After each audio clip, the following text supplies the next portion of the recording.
All right, I think we have She Might Be a Beast patiently waiting backstage. I think maybe we should bring these cats in and talk to them. For What do y'all us think?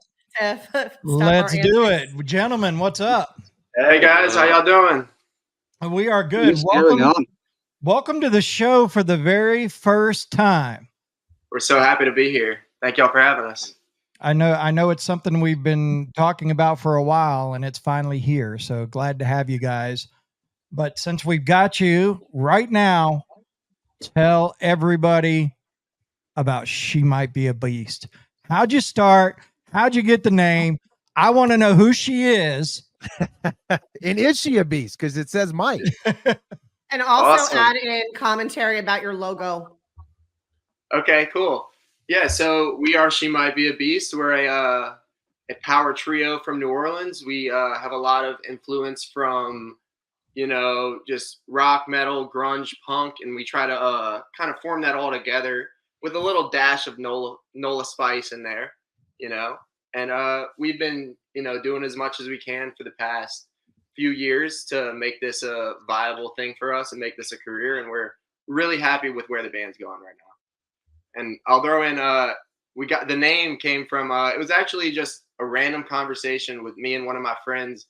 We were going outside, and my fiance, she was getting on Call of Duty. We were playing Call of Duty, and she took the controller, and we're like, my friend was like, dude, what if she tops the leaderboard? I'm like, dude, she might be a beast. And it was just a random phrase that just stuck. And I was like, a year later when it came time to name the new band, that's where it was. Yeah, those are the best. Those are the best band names. That's just that same kind of story for sure. Yeah, and it is a unique name, but because it's so unique, if you type in "She Might" on Google, will be the first few things that pop up. So, Nice. You guys want to add anything? Yeah, I do want to add one thing. Kevin. Yes. Don't worry, my man. None of us are wearing pants either. Oh, okay, cool. Yeah, we're not wearing shirts either. These are AI generated onto our body. There you go. None of us actually wear as pants. it fucking should be. Well, no, none of us actually wear pants. Jared was just trying to call him out because he feels weird. Correct. Because he's wearing the tighty whities, not his normal boxers. So no, I'm commando on this chair, baby. Oh. Yeah, I'll remember that next time I come to your house. Don't sit in the captain's seat. As far as the logo, like you were talking about, it was just, at first I just had the words in a circle, and I was like, what if I can make the words a circle around something? And I just kept putting a bunch of things in the middle. I was just working on Canva or something. It was like a fist, a bunch of things like that. And then I just saw the eyeball graphic. I was like, okay, that's kind of cool. And it stuck, people really like it. People tell us that they enjoy the logo, and it sells well on merch as well. So. How long have you guys? Oh, go ahead, Jared. I was going to say the same thing. Go ahead. How long have you guys been around? So we started in late 2021, and we've just been releasing music and gigging as much as we can since then. Oh, yeah. So 2.5 years, I think. Was that right? That was help me. Was that right at the end of COVID or in the middle of COVID? 21. It was just after that they had like that one major lockdown where they boarded everyone up in their houses and didn't let out. But I think it was right after that. Yeah, we both moved to the city officially, and then ran into this guy. Yeah. So I came into the picture. I'm the second drummer, original drummer. Me and Jacob actually met. He used to be in another band called Everyday Addiction, which is a very good band. They played together for a couple years around the area, and we ended up jamming together before that audition. I got his phone number, and unfortunately, the drummer had to part ways, and then he called me, and there you go. We've been rocking and rolling for like 2.5 years. So hell yeah. Yeah. What's the NOLA scene like when you talk about being a local band there, right? Because obviously, New Orleans has a shit ton of bands come through. Yeah. What's it like from the local guy perspective, right? It's oversaturated. I feel like there's so many bands. It's like, and there's so many venues. That's the thing. But playing at these certain venues is like really what we try to narrow it down and where we've been playing at lately. We started out at like dive bars, and then we progressed to like bigger shows. But it took a lot of work, And yeah, I mean, speaking more on the scene, there's so many so many amazing bands and musicians alone that do their own thing as well. And you know, from rock and metal to blues and a lot of funk bands. You know, there's so many funk bands in the city, and you know, the scene's really cool. Everybody kind of helps each other out, but at the same time, you know, New Orleans is a big music place, so it's very competitive. Yeah. Very tight-knit When you too, say when you know, say if like you're playing with one band, they probably know someone from the band you played with last week, and you know, everyone kind of knows everyone around here. Take a 10 to 15 minutes to get from one side of the city to the next.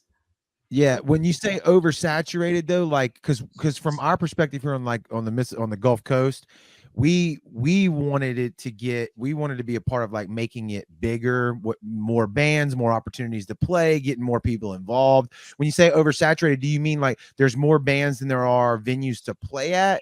I mean, No, obviously it's a bigger city, I think, you know. It's pretty level. I think but honestly, the oversaturated comes from there's actually more musicians in the city than there Right. are fans. Okay. You know what I that mean? could be Like spit. it turns out like if you just play a gig in the city, one random gig, and I mean, you know, if you plan a gig pretty well and you get all your people out there, you know, you have a lot of fans. But chances are, at a random night at a show in New Orleans, most of the people in there will also be in other bands and also Right. be musicians who are playing a gig the next night and stuff like that. So just it's so many. It's just because music is such a part of the culture, I guess, that most of the music fans are in bands themselves. So, you know, everybody's playing at different places in the city, and it's hard to kind of, like I said, it's competitive. So there's so Yeah. many things to do. I think that's cool though, you know, that the musicians are in the crowd. That like I love that picture of is it Tom Morello in the crowd at one of Tool's first shows? You know, I think that's like fucking killer.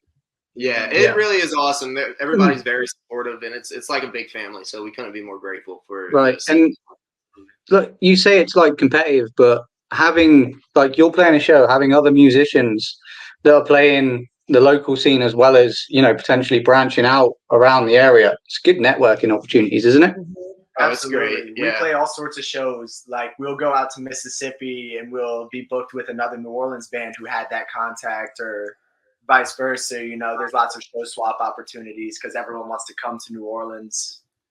Yeah, we're playing. I mean, and even bands that aren't from New Orleans, like them guys, we'll play with them a lot. In Silver Dose.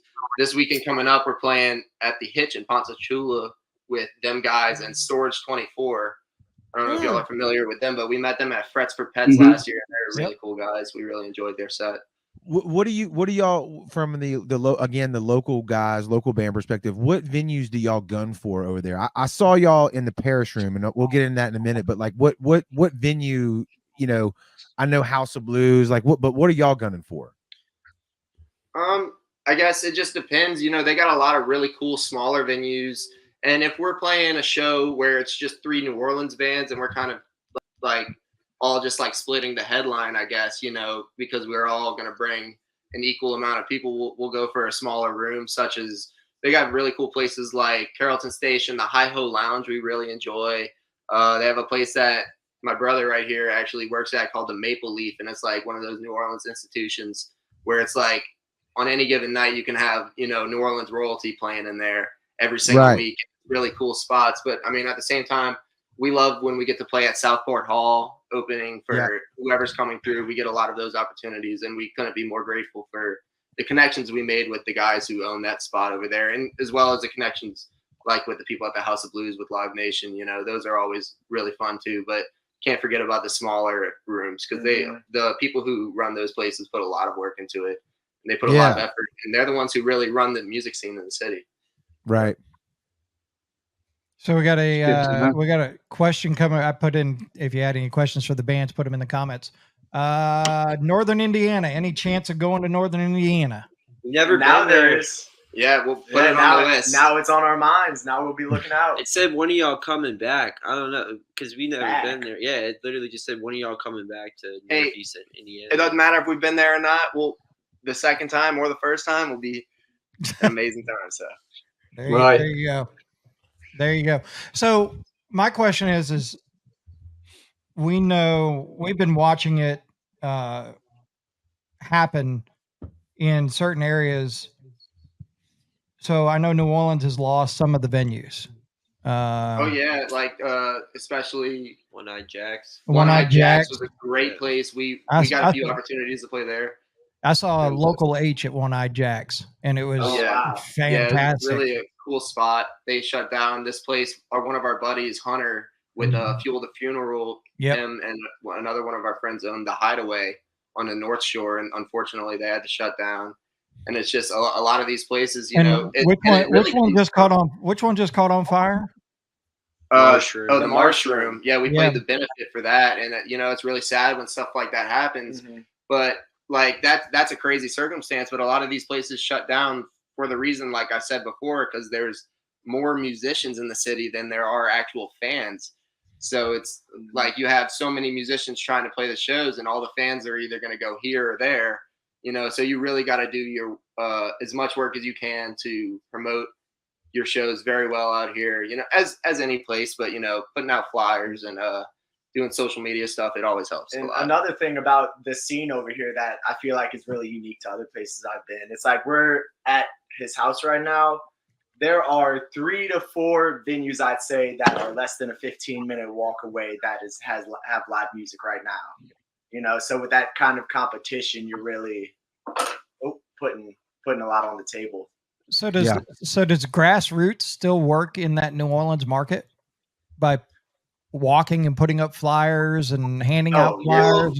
Yes and no. I mean, I feel like a lot of that kind of stuff has always been a big thing for music promotion, but most of our stuff is through social media. A lot of Instagram, Facebook. We'll create events. You know, we're trying to make it like every show we'll do now is like we'll plan it out, promote it 3 weeks in advance, really get a lot of people trying to come. Usually it's pretty good turnout. And so even then, if it's something that we're trying to like heavily promote, you know, like even beyond how much we're already trying, we will go around the city. We've done it a few times before. Go to the different rehearsal studios, put up flyers, go to street polls, you know. And like, Well, sorry, New Orleans. when I New was Orleans is going such to like a walking city. There's so many streets that have so much heavy foot traffic that the flyers really do work a lot too. Just because you know we're right by Tulane and Loyola and stuff, so go and put flyers around the campuses are really a good guerrilla marketing move you could do around here. And I'd suggest that for any college town. It's I remember always when good. I was going into New Orleans a lot to see shows and stuff like that is you would have, let's say you'd have a big show happening at the House of Blues. And then down the road at some other venue, but they'd wait for that House of Blues show to end before they'd start over there, and they're handing out flyers as they're walking out of the House of Blues. Hey, go over here and see. Is that still something that's happening, or?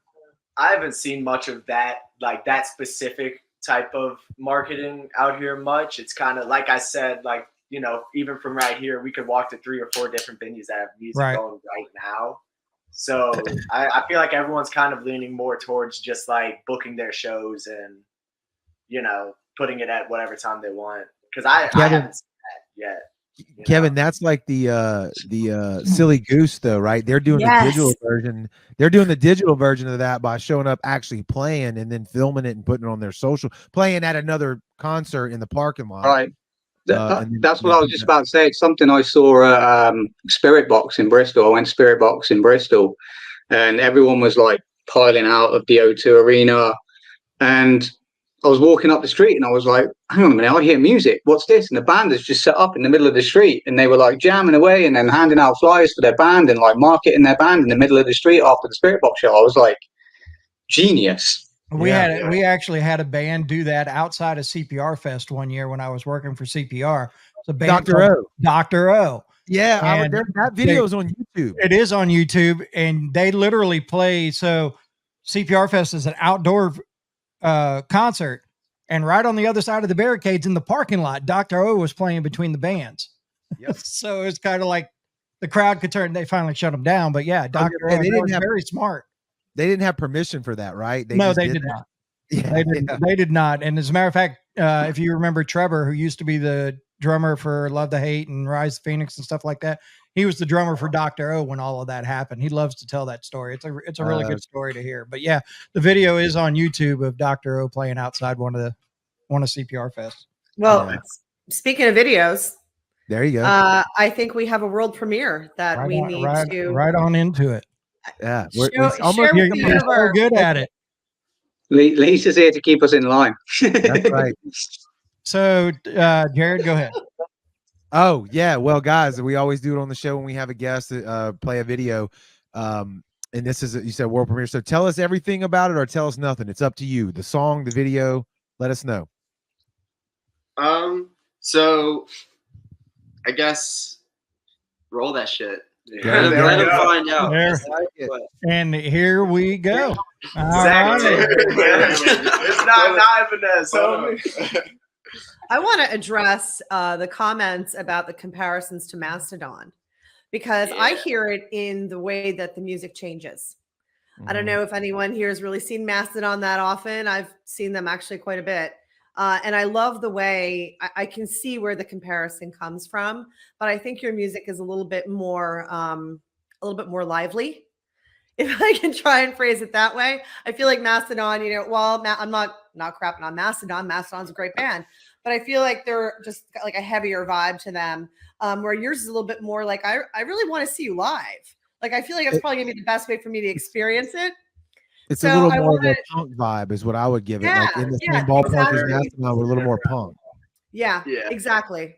Well said. We definitely consider ourselves to be punk rockers. Cassie, would you go? But we saw actually Mastodon at Louder Than Life a few years ago. So and we wrote that song since then, so it might have a little bit of influence, you know. Yeah. But, I wouldn't say you're punk rockers. I'm just saying it's that kind of flavor with a little punk mixed in there, a little sprinkle. Got that. Yeah, Yeah. a little kick. Rock, roll, punk kind of vibe, wasn't it? Lisa said she hadn't seen you guys live, and I mentioned it earlier. I actually saw you guys at the Parish Room when you opened up for Post Profit at that show, and it was great, man. The energy was awesome. You captured it in that video, which is really good. And that's exactly what the show felt like. I mean, it was high energy. You guys gave it your all. The crowd was digging it, and it was a really fun show. I really enjoyed it. Thank you so much. I mean, that's what we try to give the music our all in every aspect that we do, but especially the live show. I feel like that's what kind of that's what we kind of take the most pride in as a band. We love playing. We love jamming. You know, we improvise a lot, and we do what we can to give the crowd the best experience that we can, I'd say. I noticed that you guys have two vocalists. You both share vocal duties. So I'm just curious, in terms of your writing process, where does that take you? If you're both sharing the vocal duties, who's sort of generally leading the charge in terms of lyrical content? So a lot of the stuff that we have released and a lot of stuff we play live, me and him are brothers, and he actually wrote a lot of the stuff back in like high school and early adulthood and whatnot. But a lot of the later stuff, like we have a new song called Tranquilized, even newer than Walk With Me, that we kind of took the reins together, and we kind of wrote the whole song out instrumentally with John, Jake, and I.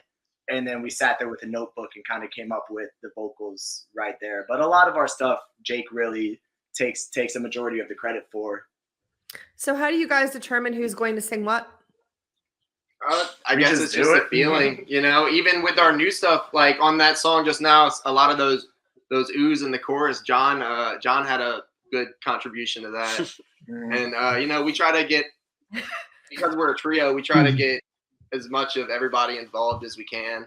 And Julian's got a pretty heavy scream, so if I need some kind of death metal scream to go in there, he can always supply that. Yeah. And in terms of harmonizing, I feel like there's some stuff that we pre-write, but like a majority of my harmonies I've actually come up with while playing the song live, and then I try it out, and then I just keep doing it, which is, you'll see a lot of videos on YouTube of us doing it, and I hit a harmony that's just not there. Like, it shouldn't be there. It never should have been there. But, we're always trying new things and experimenting.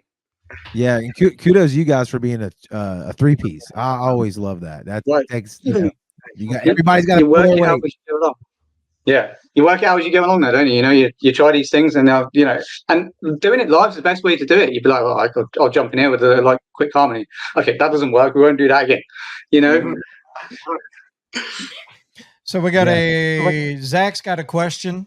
What's y'all's favorite memory from one of your shows? I've got I a guess we good could each one. say one. Yeah, mine's more of just like it stood out to me as something I laughed at myself about. But in a few of those clips, it's actually from that. We are playing at the House of Blues in the big room, and we have this big inflatable eyeball that our good friend Chris Chaos gave to us.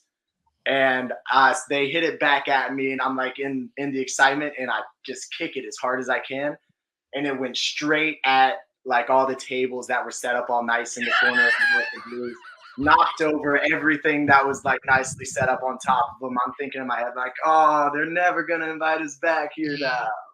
They're like, oh, wait, come back next week. yeah, okay, that wasn't the case. Yeah, but yeah, that was a good one. You know, every show opportunity like that is always creates good memories and stuff. But one that's particularly fond in my mind is one time. It was actually at the Marshroom benefit show at Southport Hall, but we were rounding out to the end of our set, and I look and all of them guys and a bunch of the crew is hanging out right by the front, ready for me to. They're just like egging me on to jump off the stage, and I'm like, okay, them guys there's some big strong guys, you know, so they're not gonna drop me. So I'd stage dive off of there, and that was a lot of fun for everybody around there. I feel like I actually think that was in that video as well. Yeah, that was in both of ours. John, is your favorite memory in that Walk With Me video as well? No, I actually got one that's pretty good. So I know y'all probably know the Misfits. I don't know who wouldn't know the Misfits, but we opened for Doyle, and Doyle is an iconic figure. You know, I mean, who can't not like Doyle? He's like an action figure that rocks. But basically, he probably is. But this is the best memory. We're going to do the meet and greet process. Doyle does a meet and greet with all his fans usually after. So we got in line to get pictures with him, and the first thing he said, we were all in like colorful, you know, like tie-dye and like flannel shirts and stuff like that. He's like, man, are you guys from the 60s?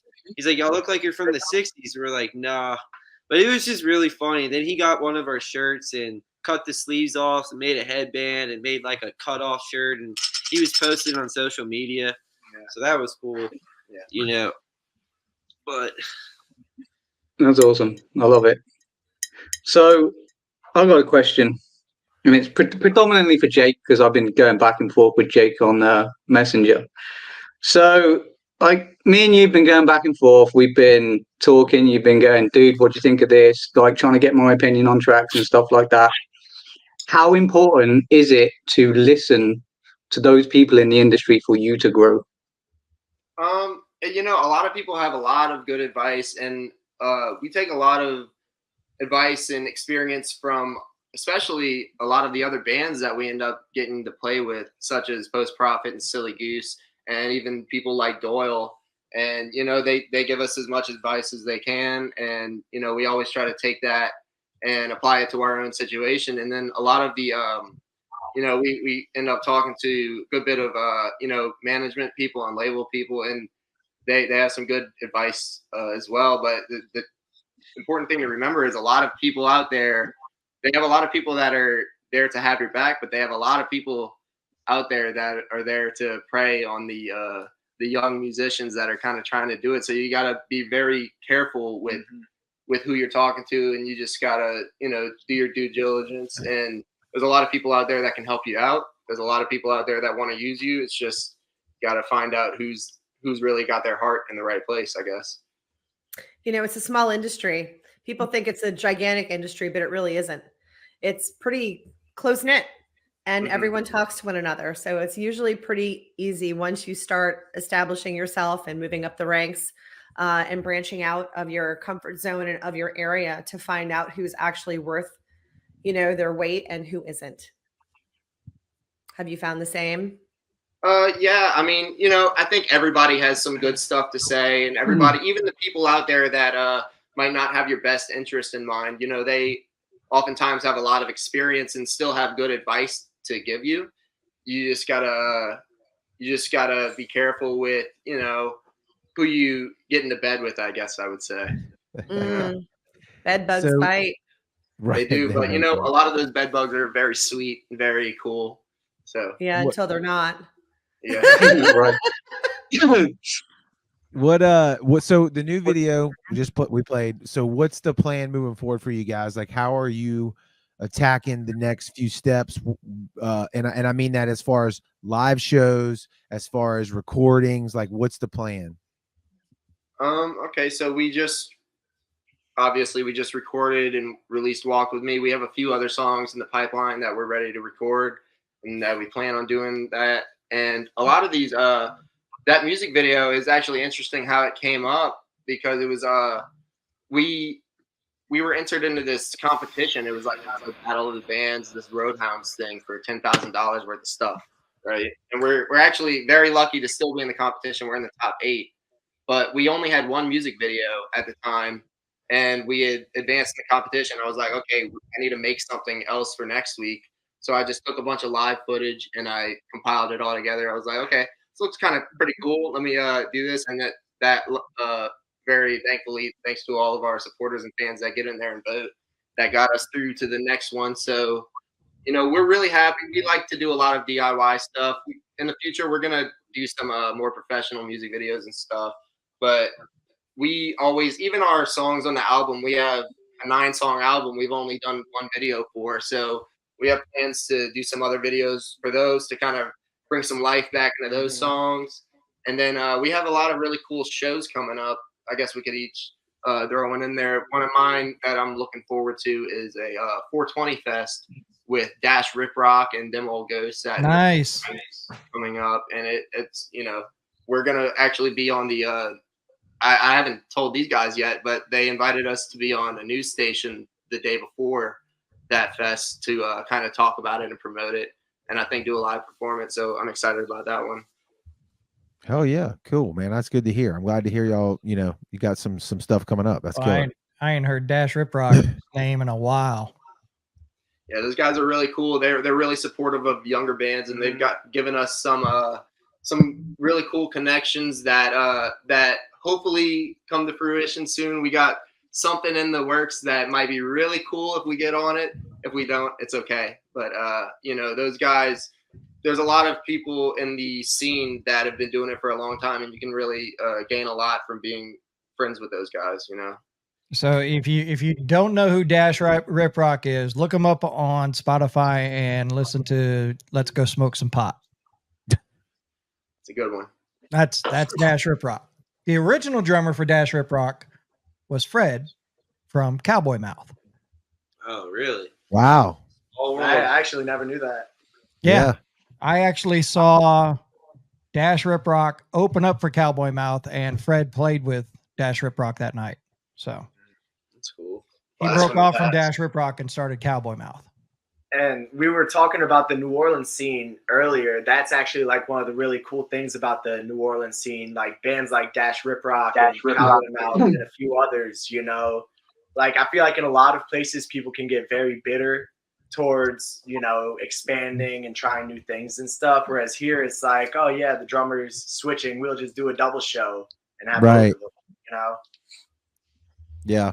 Yeah, that makes me think of I saw y'all playing on the main stage of House of Blues, and the one of the coolest videos I've ever seen of that is Down playing there, and those guys are in 15 different bands between that one group, and they're all part of that NOLA scene that I love so much, For sure. So if anybody was looking for you guys on the interwebs, where would they find you most active at, and how can they get a hold of you? So anybody can find us because of our super unique band name. You can find us at She Might Be a Beast on anything. It's just She Might Be a Beast. And, we're most active on Instagram and Facebook. We do a lot of stuff on TikTok. But, we always, if there's one place that we want people to go to see stuff from us, it's Spotify. Our music is the number one thing that we try to push. It's the hardest thing to push because, Spotify obviously has a lot of music fans on it, but it has a lot less people than Instagram and Facebook do. So, but if you don't have Spotify, YouTube, Apple Music, Tidal, Deezer, anything like that, we have our music on just about every streaming platform. Sweet. Everywhere you consume your music. Yeah. Well, guys, thank you so much for joining us tonight. Thank you guys. Thank y'all. We appreciate you being on and love it when we get to pop the sound cherry for somebody. Hell yeah. Considering our Perry, Our Perry's our chops. our Our Perry's Perry's chops. our chops. Perry's Chop. Yeah, there you go. Pleasure to meet you guys. Thanks for chatting with us. Yeah, y'all awesome. Thank y'all so much.